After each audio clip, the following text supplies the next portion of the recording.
نحمده ونصلي على رسوله الكريم أما بعد فأعوذ بالله من الشيطان الرجيم بسم الله الرحمن الرحيم رب اشرح لي صدري ويسر لي أمري واحلل عقدة من لساني يفقهوا قولي اللهم فقهنا في الدين.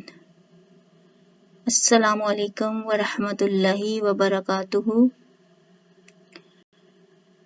آج ہم سورۃ بقرہ کی آیت نمبر 51 پڑھیں گے.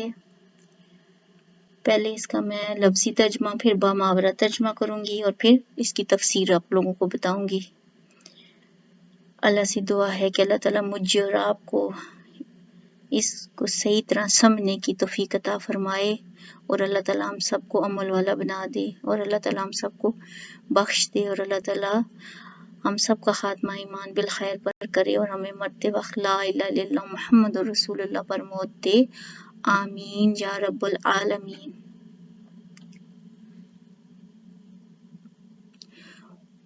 وَإِذْ وَعَدْنَا اور جب ہم نے وعدہ کیا موسیٰ علیہ السلام سے 40 لیلۃً 40 راتوں کا ثم پھر اتخذتم تم نے بنا لیا العجل بچڑے کو من بعدی ان کے بعد وانتم ظالمون اور تم ظالم ہوئے. اور جب ہم نے موسیٰ علیہ السلام سے 40 راتوں کا وعدہ لیا پھر تم نے اس کے بعد بچڑا پوجنا شروع کر دیا اور تم ظالم بن گئے. ربط کلام بنی اسرائیل پر تیسرا اور چوتھا احسان. اللہ تعالیٰ نے حضرت موسیٰ علیہ السلام کو مدین کے علاقے سے واپسی کے وقت سفر کے دوران نبوت سے سرفراز فرمایا اور 2 معجزے عطا فرمائے.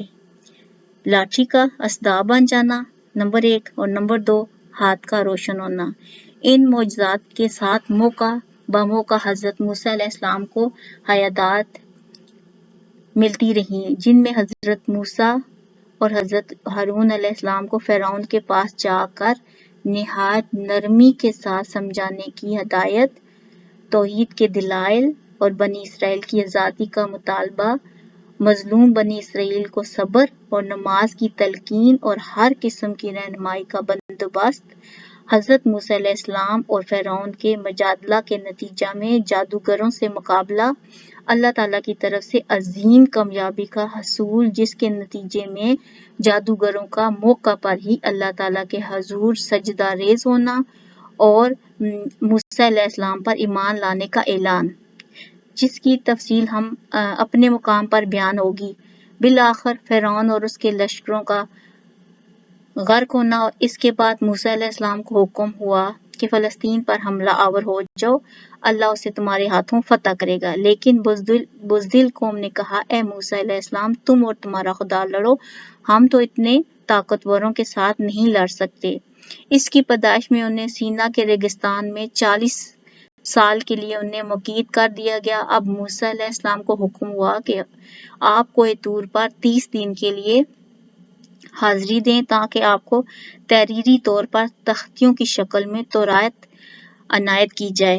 حضرت موسیٰ علیہ السلام پر طور سینا پر فروکش ہوئے تو 30 دن یعنی 30 days کی مدت کو 40 days میں تبدیل کر دیا گیا. بنی اسرائیل اس قدر احسان فراموش اور سنگ دل قوم تھی کہ جو ہی ان کا دشمن غرقاب ہوا اور یہ دریا عبور کر کے ابھی تھوڑی ہی دیر چلے تھے کہ راستہ میں انہوں نے ایسے لوگوں کو دیکھا جو بتوں کے سامنے مراقبہ، اعتکاف اور طواف کر رہے تھے.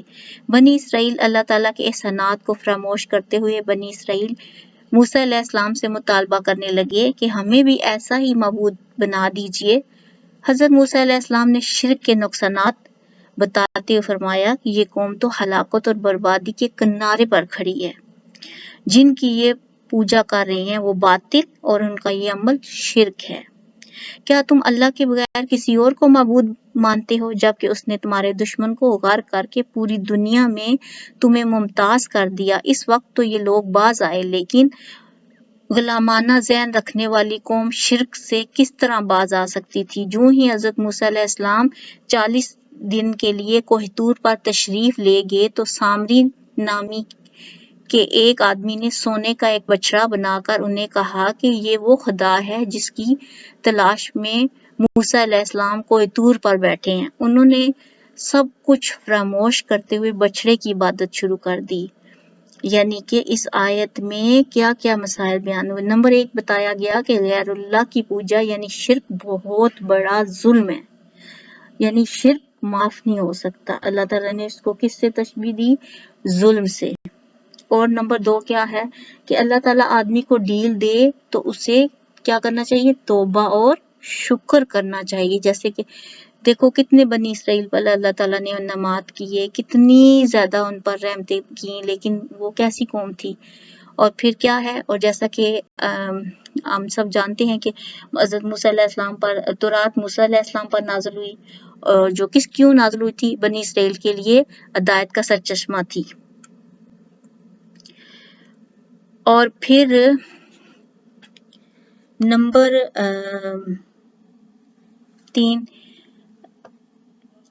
4 حضرت موسیٰ کو بڑے بڑے معجزے عنایت کیے گئے، جیسے ان کا لاٹھی کا استا بن جانا اور ہاتھ کا روشن ہو جانا۔ اور پھر اللہ تعالیٰ نے موسیٰ علیہ السلام سے وعدہ کیا، یعنی پھر کوہ طور پر بلایا 40 دنوں کا۔ پھر کیا ہوا کہ پہلے 30 دنوں کا وعدہ کیا، پھر مزید 10 راتوں کا اور اضافہ کر دیا۔ اور پھر اسی مدت میں انہیں تختیوں کی شکل میں تورات عنایت کی گئی۔ اور پھر اللہ تعالیٰ نے بتایا، اور دیکھو اللہ تعالیٰ نے اس آیت میں کتنا کہا کہ یعنی کیسے فرعون سے نرمی سے بات کرنا۔ اللہ تعالیٰ ہمارا کتنا خوبصورت دین ہے، کتنا خوبصورت اور کتنا پیارا ہمارا دین ہے کہ اللہ تعالیٰ ہمیں سکھاتے ہیں کہ جو اتنا ناقابل دیکھو وہ معافی تھا، اس کو عبرت بنا دیا گیا، اس کے ساتھ بھی نرمی سے بات کرنا۔ اور کیا اللہ تعالیٰ نے فرمایا کہ اس کو کتنی دفعہ یعنی اللہ تعالیٰ نے ان کو سمجھایا، لیکن یہ قوم اپنی حرکتوں سے یعنی باز نہ آئی، پھر وہ بھول جاتے تھے، پھر انہوں نے کس طرح سے بچڑے کی پوجا شروع کر دی۔ اور پھر اللہ تعالیٰ نے اگلی آیت نمبر 52 میں فرمایا کہ ثم پھر عفونا ہم نے معاف کر دیا عنکم تم سے، من سے بعد ذالک یہ لعلکم تاکہ تم تشکرون احسان مانو، لیکن ہم نے اس کے بعد پھر تمہیں معاف کر دیا تاکہ تم شکر ادا کرو۔ یعنی اللہ تعالیٰ نے کیا کہ ہم نے پھر بھی تمہیں معاف کر دیا۔ اب جب اللہ تعالیٰ ہمیں معافی دیتا ہے تو پھر کیا کرنا چاہیے؟ ہم اللہ تعالیٰ سے معافی مانگتے تو ہمیں اللہ پہ اس پر ہمیں شکر گزاری آنی چاہیے نا، کہ اس قوم کو اللہ نے معاف کیا، پھر ان کا کام تھا کہ وہ شکر گزار بندے بن کر رہے ہیں۔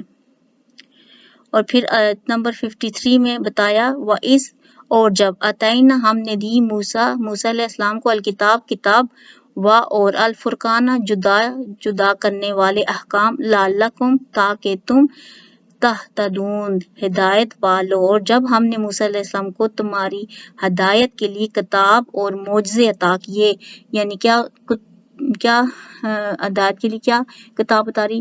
تورات اتاری۔ وہ کیوں اتاری؟ کہ اس سے وہ بنی اسرائیل اس کتاب سے ہدایت پائیں، اس سے رہنمائی لیں۔ تو پھر اللہ تعالیٰ نے ان کو سمجھانے کے لیے انہیں یہ بتایا۔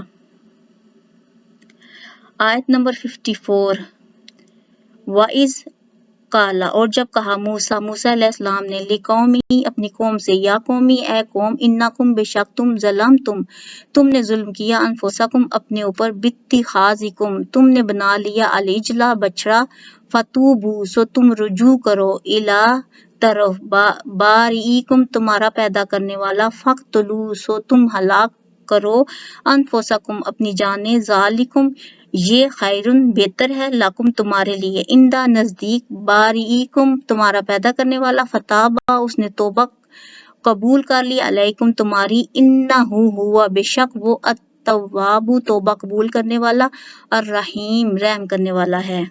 محاورہ ترجمہ۔ اور جب موسیٰ علیہ السلام نے اپنی قوم سے کہا کہ اے میری قوم، بچڑے کو معبود بنا کر تم نے اپنی جانوں پر ظلم کیا ہے، اب تم اپنے رب کے حضور توبہ کرو اور اپنے آپ کو قتل کرو، تمہارے رب کے نزدیک اسی میں بہتری ہے، تو اس نے تمہاری توبہ قبول کی، وہ توبہ قبول کرنے والا اور نہایت رحم فرمانے والا ہے۔ ربط کلام کا مطلب ہوتا ہے پچھلی آیت کے ساتھ اس کا کیا تعلق تھا، یعنی سنگین جرم معاف کرتے ہوئے 5واں احسان اب اللہ تعالیٰ ایسی قوم پر کر رہے ہیں۔ جب موسیٰ علیہ السلام کوئی طور سے اتر کر اپنی قوم کی طرف آئے تو انہوں نے بچڑے کو جلا کر دریا میں پھینک دیا اور فرمایا اللہ تعالیٰ کا حکم ہے جن لوگوں نے شرک کا ارتکاب کیا ہے ان کے رشتہ داروں کی ذمہ داری ہے کہ وہ انہیں اپنے ہاتھوں سے قتل کر دیں، یہی تمہاری توبہ ہے اور یہی توبہ کا طریقہ تمہارے رب کے ہاں مقبول ہے۔ جب مشرک ہزاروں کی تعداد میں قتل ہو چکے تو اللہ کی بارگاہ میں حضرت موسیٰ علیہ السلام نے ان کی معافی کی درخواست پیش کی، جس کو قبول کرتے ہوئے رب کریم نے باقی ماندہ لوگوں کی توبہ قبول فرمائی، کیونکہ اللہ تائب ہونے والوں کی توبہ قبول کرتا ہے۔ بنی اسرائیل کے مشرکوں کو ختم کرنے اور ایمانداروں کی ایمان کو پرکھنے کے لیے توبہ کا یہ طریقہ اس لیے مقرر کیا گیا تاکہ لوگ شرک کے بدترین گناہ اور اس کی سنگینی سے آگاہ ہوں اور آئندہ شرک کرنے کا تصور بھی ان کے دل میں پیدا نہ ہو سکے۔ تو دیکھو اللہ نے ان کو بتانے کے لیے نا کہ شرک کتنی بری چیز ہے، تو اللہ تعالیٰ نے اس لیے ان کو یہ سزا دی تھی کہ تاکہ وہ ان میں دل میں آنے کے لیے یعنی کہ شرک ان کے تصور میں بھی نہ آ سکے۔ پھر توبہ کے متعلق نبی اکرم صلی اللہ علیہ وسلم کے ارشادات ہے کہ مسلم شریف کی حدیث میں آتا ہے کہ حضرت ابو موسیٰ نبی کریم صلی اللہ علیہ وسلم سے بیان کرتے ہیں کہ آپ نے فرمایا یقیناً اللہ عز و جل رات کو اپنا ہاتھ بڑھاتے ہیں تاکہ وہ دن کو خطائیں کرنے والا توبہ کر لے اور دن کو ہاتھ پھیلاتے ہیں تاکہ رات کو گناہ کرنے والا توبہ کر لے۔ یہ سلسلہ سورج کے مغرب سے طلوع ہونے تک جاری رہے گا، یعنی کہ قیامت آنے تک۔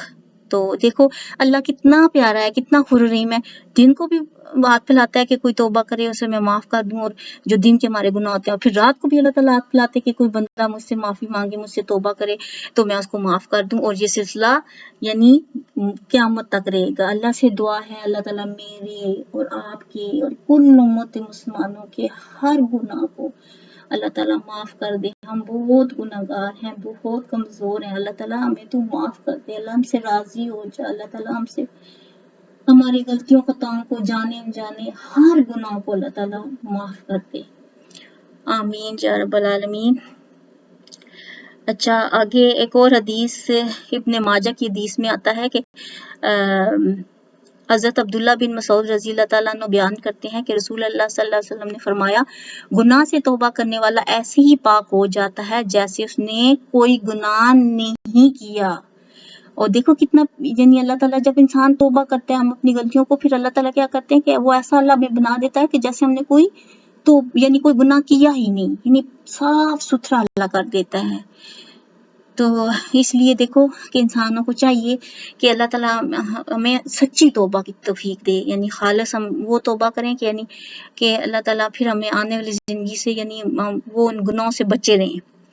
اچھا پھر ایک اور حدیث مسلم کی حدیث میں آتا ہے کہ رسول اللہ صلی اللہ علیہ وسلم نے فرمایا جب بندہ اللہ تعالیٰ کے حضور توبہ کرتا ہے تو اللہ تعالیٰ اس کے توبہ کرنے پر اس بندے سے بھی زیادہ خوش ہوتے ہیں جو چٹیل میدان میں اپنی سواری پر تھا اور اس کی سواری گم ہو گئی، جس پر اس کا کھانا پینا تھا، وہ سواری اور زندگی سے ناامید ہو کر ایک درخت کے نیچے لیٹ گیا، اچانک اس کی سواری مل گئی اور وہ خوشی میں آ کر غلطی سے یہ بات کہہ دیتا ہے کہ اللہ تو میرا بندہ اور میں تیرا رب ہوں، یعنی وہ خوشی سے اس کی کلمات غلطی سے نکل جاتے ہیں۔ تو یعنی اللہ تعالیٰ اتنے خوش ہوتے ہیں کہ جب انسان اللہ تعالیٰ سے توبہ کرتا ہے، معافی مانگتا ہے، اللہ سے اپنے گناہوں کی اعتراف کرتا ہے کہ اللہ میں گناہ گار ہوں، اللہ تعالیٰ میری توبہ قبول کر لے، میرے گناہ کو معاف کر دے، اللہ تعالیٰ بہت خوبصورت، بہت مہربان، بہت رحم کرنے والا ہے۔ اچھا اب اس آیت میں کون کون سے مسائل بیان ہوئے؟ شرک کرنے والا اپنے آپ پر ظلم کرتا ہے اور ہر دم اللہ تعالیٰ کے حضور توبہ کرنی چاہیے، اور اللہ تعالیٰ توبہ کرنے والا نہایت مہربان ہے، یعنی اللہ تعالیٰ سے ہم جب دل سے معافی مانگتے ہو تو اللہ تعالیٰ ہمیں معاف کر دیتے ہیں۔ اور توبہ کی اہمیت کیا ہوتی ہے؟ یعنی توبہ کرنا مومن کا شیوا ہے، توبہ کرنے والوں سے اللہ تعالیٰ محبت کرتے ہیں، یعنی ہمیں اگر اللہ سے محبت چاہیے نا ہمیں، تو ہم توبہ کرنے والوں سے اللہ محبت کرتا ہے، اور توبہ قبول کرنا اللہ تعالیٰ کی صفت ہے۔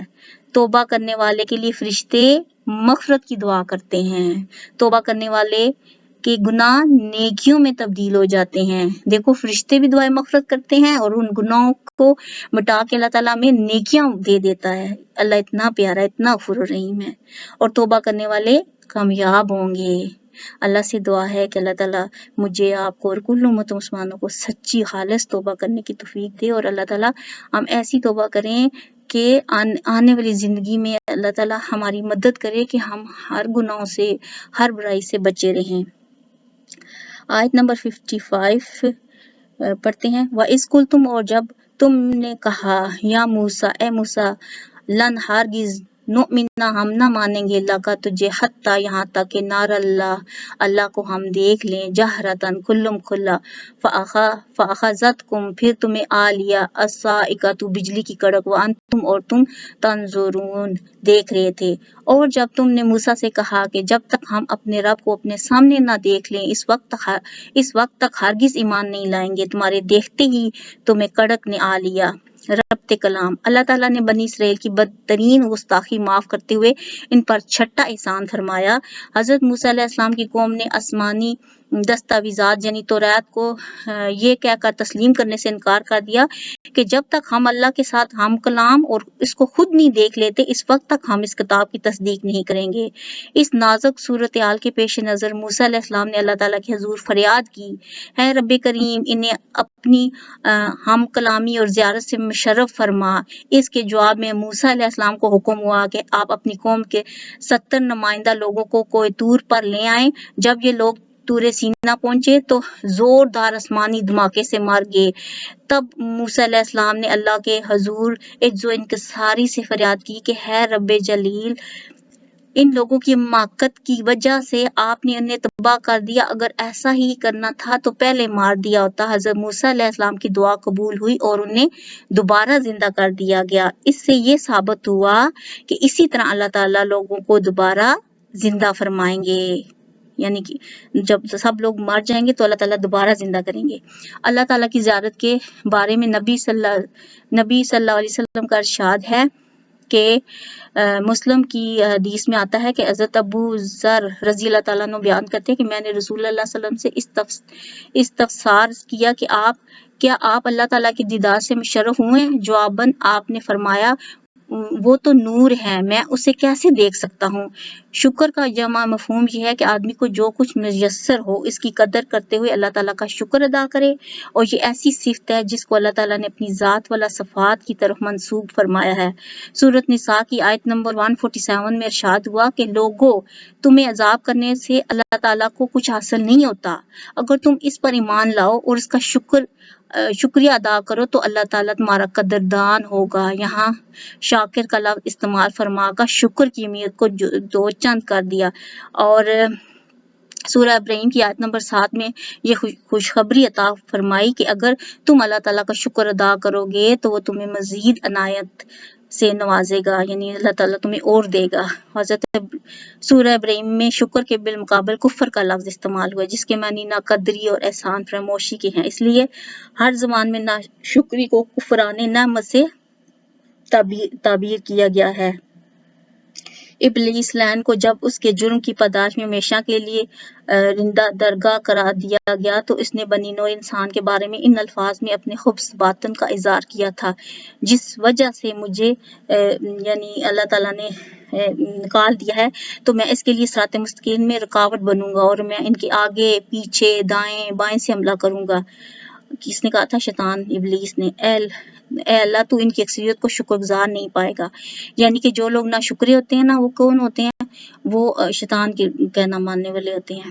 بنی آدم کو ناشکری کے گناہ سے بچانے کے لیے اللہ تعالیٰ نے بار بار اپنی نعمتوں کی قدر کرنے اور ہر دم شکر گزار رہنے کا حکم دیا ہے. نبی اکرم صلی اللہ علیہ وسلم اللہ تعالیٰ کی شکر گزاری کا اس قدر خیال رکھتے تھے کہ آپ تہجد کی نماز میں اس قدر قیام کرتے کہ آپ کے قدم مبارک برہم آ جایا کرتا تھا، یعنی سو جاتے تھے، جنہیں دیکھ کر آپ کے اہل خانہ نے عرض کیا کہ جب آپ اللہ تعالیٰ نے آپ کے اگلے پچھلے گناہ معاف کر دیے ہیں تو آپ اس قدر کیوں مشقت اٹھاتے ہیں؟ جس کے جواب میں آپ صلی اللہ علیہ وسلم فرمایا کہ میں ان نعمتوں پر اللہ کا شکر گزار بندہ نہ بنوں. یعنی اتنی شکر گزاری میں وہ اتنا قیام کرتے تھے لمبا، اتنی عبادت کرتے تھے۔ اسی بنا پر آپ صلی اللہ علیہ وسلم فرض نماز کے بعد اس دعا کا اہتمام کیا کرتے تھے، اللہم اعنی علی ذکرک و شکرک و حسن عبادتک، الہی اپنے ذکر، شکر اور بہترین طریقے سے عبادت کرنے پر میری مدد فرما۔ تو آپ بھی ہر فرض نماز کے بعد یہ جو ہے نا فرض کی نماز جو ہوتی ہے اس کے بعد یہ دعا پڑھا کریں۔ اور اللہ تعالیٰ نے کون کون سے مثال پیش کی، اور یہ بھی دعا کرنی ہے کہ اللہ تعالیٰ ہم سب کو شکر گزار ہمیشہ شکر کرنے والا بنائے، مجھے آپ کو اور کل امت مسلمانوں کو، آمین یا رب العالمین۔ اس آیت میں کون سے مثال پیش ہوئے کہ نمبر 1 اللہ تعالیٰ موت دے کر زندہ کرنے پر قادر ہے، نمبر 2 ہر دم اللہ کا شکر گزار رہنا چاہیے، نمبر 3 کسی کی عظمت اور احسان مندی کا تقاضا یہ ہے کہ انسان اس کا شکر ادا کرے، اور شکر کی نیت کہ اللہ تعالیٰ کے عطا کردہ رزق پر اس کا شکر ادا کرو، اور اللہ تعالیٰ سمندر کو تمہارے تابع کیا جس سے تازہ مچھلی زیباش کا سامان نکلتا ہے، اور اس پر اللہ کا شکر ادا کرو۔ اللہ تعالیٰ نے رات کو باعث سکون اور دن کو معاش کا ذریعہ بنایا تاکہ اس کا شکر ادا کرو۔ شکر کے بارے میں حضرت داؤد اور سلیمان علیہ السلام کی دعائیں، اور اللہ تعالیٰ شکر گزار لوگوں کو زیادہ دیتا ہے۔ تو آج تک کے لیے اتنا کافی ہے۔ اللہ سے دعا ہے کہ اللہ تعالیٰ ہمیں صحیح معنوں میں قرآن سمجھنے پڑھنے کی توفیق عطا فرمائے، اس کو پھیلانے والا بنائے۔ سبحانک اللہم و بحمدک، اشہد ان لا الہ الا انت، استغفرک و اتوب الیک۔ السلام علیکم ورحمۃ اللہ وبرکاتہ۔